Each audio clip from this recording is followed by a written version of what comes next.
Alguien pidió ayuda y nunca llegó. En una calle común, en una casa común, ocurrió algo que nunca debió pasar. Esta no es una historia para entretener, esta es una historia para recordar.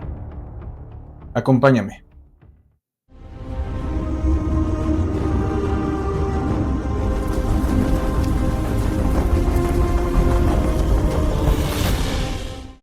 El monstruo de Toluca.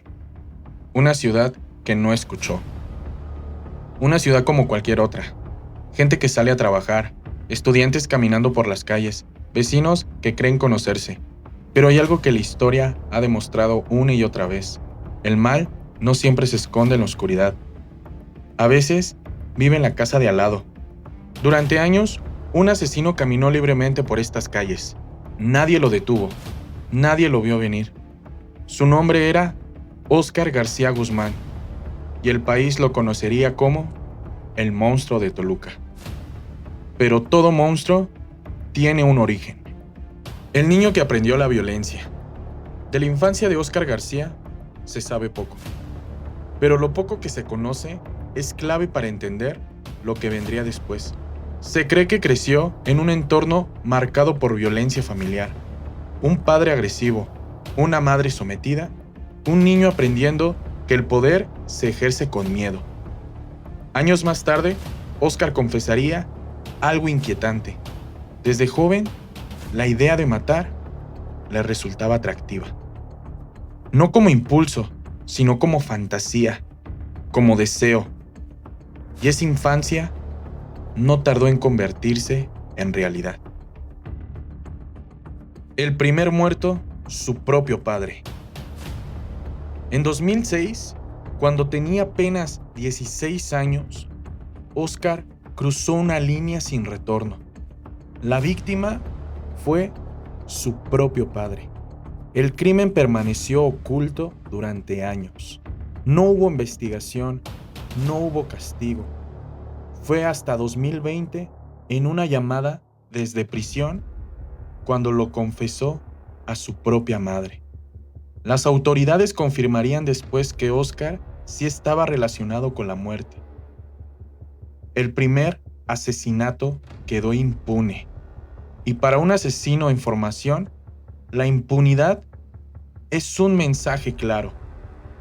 Nadie lo detuvo y él entendió que podía seguir.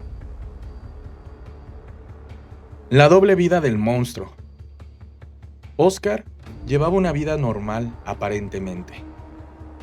Era callado, reservado, siempre vestido de negro. Vivía solo, aunque dependía económicamente de su madre. Estudiaba psicología. Practicaba Krav Maga. Incluso llegó a ser instructor. Escuchaba death metal. Se interesaba por el satanismo y admiraba a los asesinos seriales. Pero había algo que desconcertaba a todos. Amaba a los animales. Según la doctora Feggy Ostrowski, esto podría deberse a un narcisismo patológico. Óscar se veía a sí mismo como un protector. Alguien que controlaba sin oposición. Psicópata, narcisista. Necesitado de atención. Y pronto alguien pagaría el precio de ese control. Mónica y Tomás, el horror desatado. Septiembre de 2012. Óscar conoce a una joven llamada Mónica en una preparatoria de Otzolotepec. Se obsesiona con ella, la sigue, aprende su rutina. El 10 de septiembre entra a su casa, pero no está vacía. Su padre Tomás lo descubre.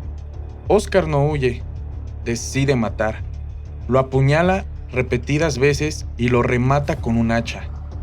Luego hace algo que hiela la sangre. Se queda esperando a la hija con el cuerpo aún en la casa. Cuando Mónica llega, la somete. La lleva a Villa Santín. La mantiene cautiva casi 2 semanas.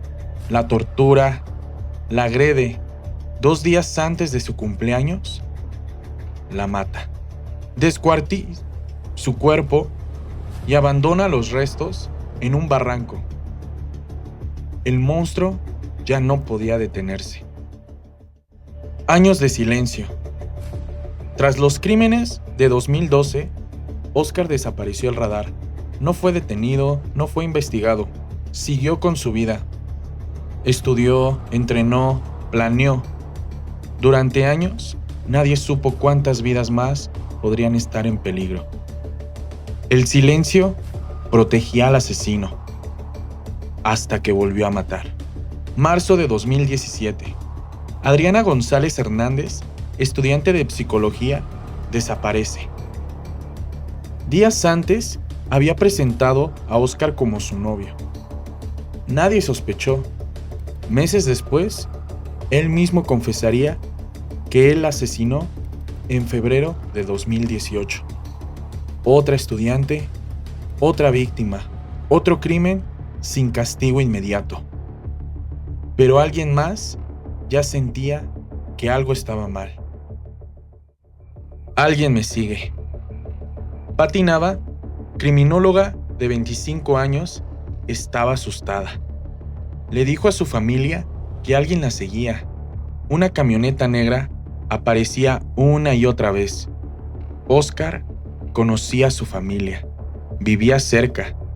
En febrero de 2019, Pati desapareció. Su celular fue ubicado cerca de la casa de Oscar. Ahí estuvo cautiva, dopada con clonazepam. Murió ahí mismo y nadie llegó a tiempo. Pero la última víctima cambiaría todo. Jessica y la casa del horror. Jessica Guadalupe Jaramillo desaparece el 24 de octubre de 2019. Su familia sospecha de inmediato de Oscar. Van a su casa, insisten, suplican, incluso aseguran haberla visto adentro. Pero la policía no puede entrar sin una orden judicial. Pasan 4 días. Cuando la orden llega, Oscar ya huyó. Dentro de la casa encuentran el cuerpo de Jessica. Estrangulado. El horror estaba confirmado. El monstruo había quedado al descubierto. Captura, condena y la pregunta final. Oscar García fue detenido el 6 de diciembre de 2019. Las condenas llegaron una tras otra. 12 años, 17 años más, finalmente 62 años adicionales. Totalmente 91 años de prisión. El monstruo de Toluca fue encerrado, pero las víctimas no volverán. Y la pregunta sigue flotando en el aire, porque el verdadero terror no es que existan monstruos, es que a veces nadie hace nada para detenerlos. El silencio volvió a la casa de Villa Santín. Las paredes siguen en pie, pero guardan cosas que nadie quiere escuchar. Aquí no terminó solo la historia de un asesino, aquí quedaron atrapadas las voces de quienes nunca regresaron. Oscar García Guzmán pasará el resto de su vida tras las rejas. 91 años, una cifra enorme, que aún así no alcanza para medir el vacío que dejó. Porque las sentencias en papel no devuelven abrazos, no devuelven risas, no devuelven futuros. Las víctimas no son números, no son expedientes, no son estadísticas que se olvidan con el tiempo. Eran hijas, eran amigas, eran sueños caminando por la calle, hasta que alguien decidió que no merecían seguir existiendo. Y lo más inquietante de esta historia no es el monstruo, es el silencio que lo protegió durante años. Las señales ignoradas, las puertas que no se abrieron a tiempo. Los días pasaron mientras alguien gritaba ¡ayuda! Sin ser escuchado. Tal vez el verdadero terror no vive en la oscuridad, tal vez vive en la indiferencia, en mirar hacia otro lado, en pensar que esto no puede estar pasando aquí.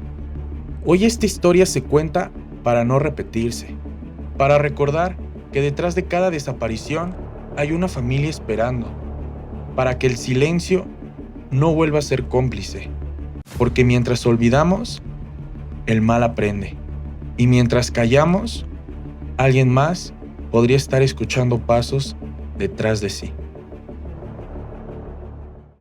La casa quedó en silencio, pero el silencio también mata. 91 años no devuelven vidas, no borran gritos, no reparan ausencias. El verdadero terror no fue él, fue el no escuchar, fue el mirar a otro lado. Porque el silencio, cuando se normaliza, el mal aprende a esperar. Esto es Verdades Expuestas, amigos, y espero y les haya gustado esta historia basada en hechos reales por este protagonista que es el monstruo de Toluca, que afortunadamente ya está en la cárcel, ya tiene años. Pero quería compartirles esta historia, y espero y les haya gustado. Suscríbete y comparte, y no olvides que la verdad siempre es expuesta. Nos vemos en un próximo video.